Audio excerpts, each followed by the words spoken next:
Hello friends, this is Ryan Hicks of TaughtToProfit.com. Today I want to talk to you about handling refunds from customers.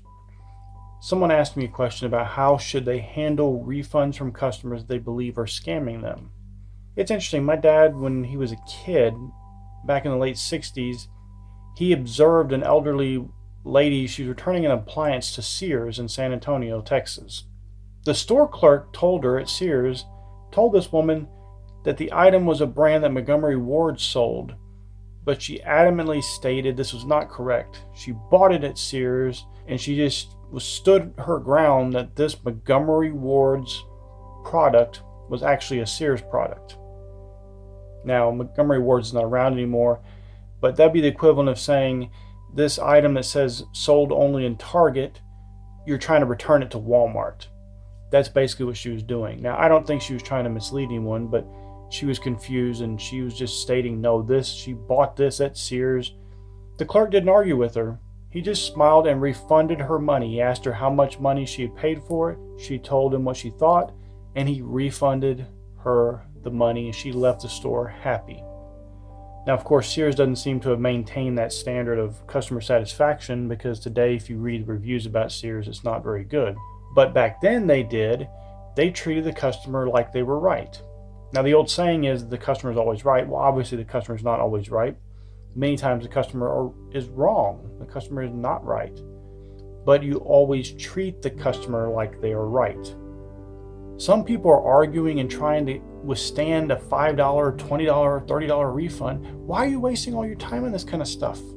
Some of you are spending all this time trying to argue and fight a customer over a $5, $20, $30 refund, or whatever it may be. Why are you wasting your time in this kind of trivial nonsense?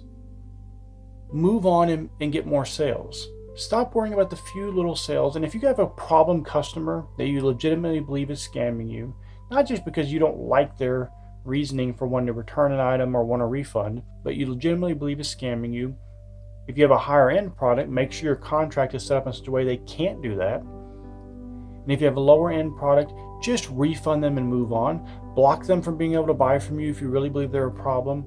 Just move on. Treat them well, even if they're wrong, and move on.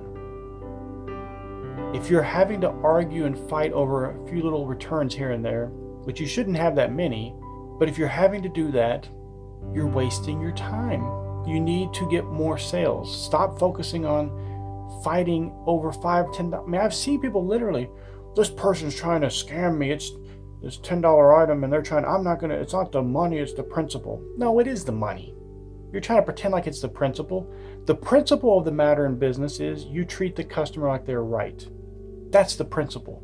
You have no evidence they're defrauding you or trying to scam you. Just give them the $10 refund and move on.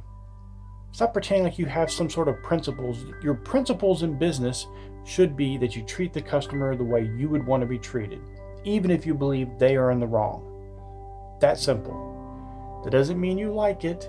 That doesn't mean you let those people continue to purchase from you either.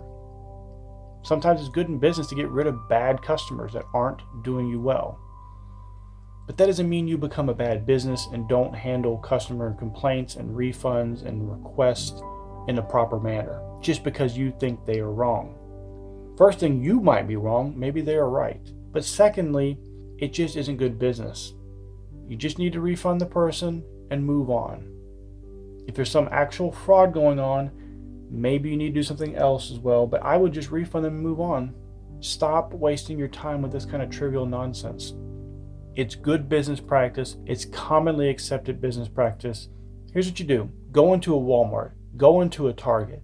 Watch how the customer service deals with people. Watch how they handle returns of stuff that obviously has been used or obviously is probably not even from their store.